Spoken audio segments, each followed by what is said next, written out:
नमस्कार. मी Shailesh Shinde, D news वेद वर्तमानाचा या सदरामध्ये आपले स्वागत करतो.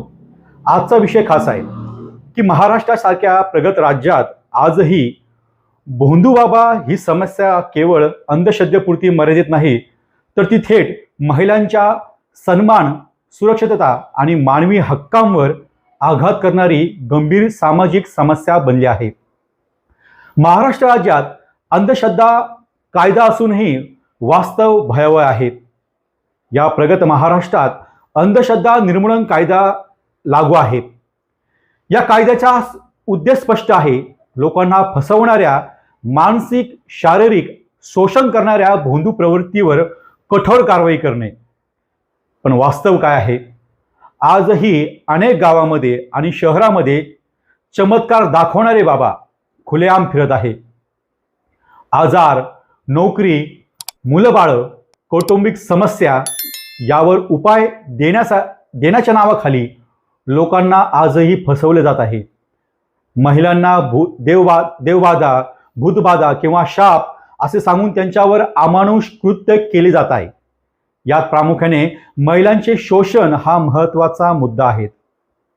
सर्वात वेदनादायक बाजू या प्रकरणामध्ये सर्वात जास्त बळी ठरतात त्या महिला आणि अल्पवयीन मुली.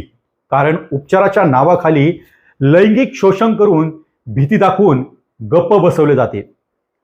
नाशिक जिल्ह्यात उघडकीस आलेल्या भोंदूबाबा अशोक खरात प्रकरणाने संपूर्ण महाराष्ट्र हादरला आहे.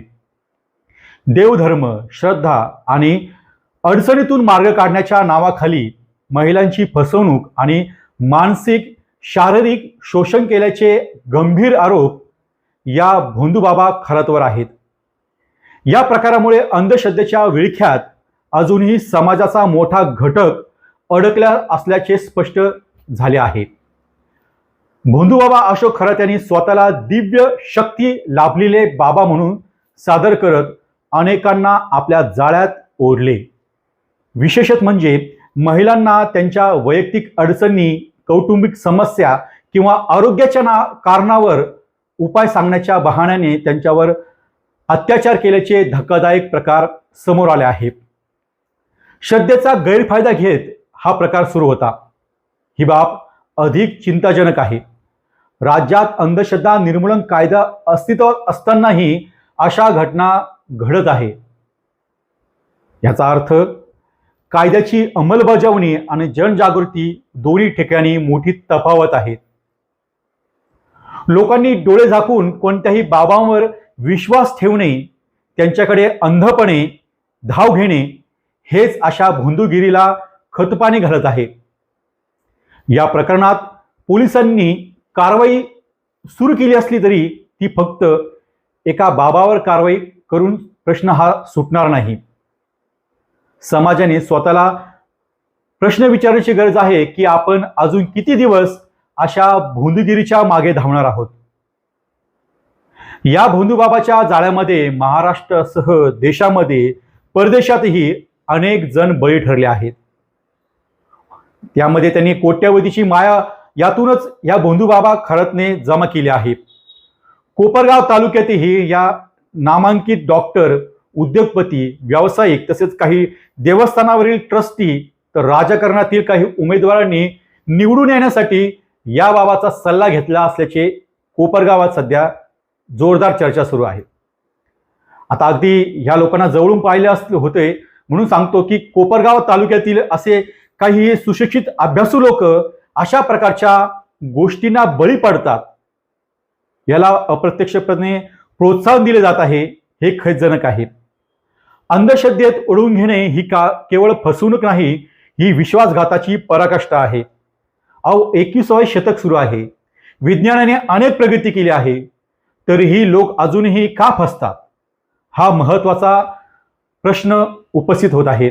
यामध्ये खोलवर संशोधन केले तर यामागे अज्ञान आणि शिक्षणाचा अभाव असल्याचे दिसून येते. संकटात असताना कुठलाही आधार हवा असतो आणि तो आधार असल्या भोंदूबाबाकडे शोधला जातो. भोंदूगिरी हा फक्त एक गुन्हा नाही, तर हा मानवतेवरचा डाग आहे.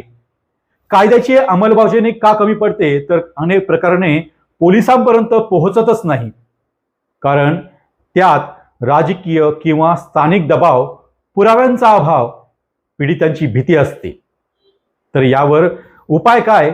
तर संबंधित भोंदू बाबावर कडक कारवाई करणे, प्रत्येक भोंदू बाबावर त्वरित FIR करून अटक करणे, सर्वत्र जागरूकता मोहीम गावोगावी अंधश्रद्धा विरोधी कार्यक्रम राबवणे, महिलांसाठी सुरक्षित तक्रार व्यवस्था, शिक्षण आणि वैज्ञानिक दृष्टिकोन वाढवणे आणि समाजानेच भोंदू आणि खरे अध्यात्म यामध्ये फरक ओळखणे.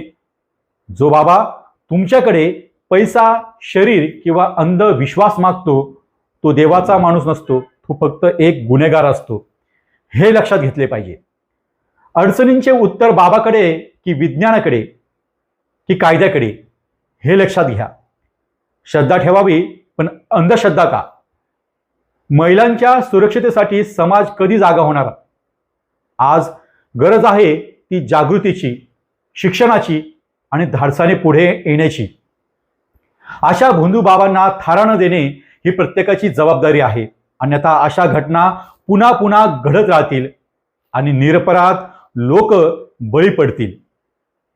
एकूणच काय तर श्रद्धा वैयक्तिक असते, पण अंधश्रद्धा समाजासाठी घातक ठरते.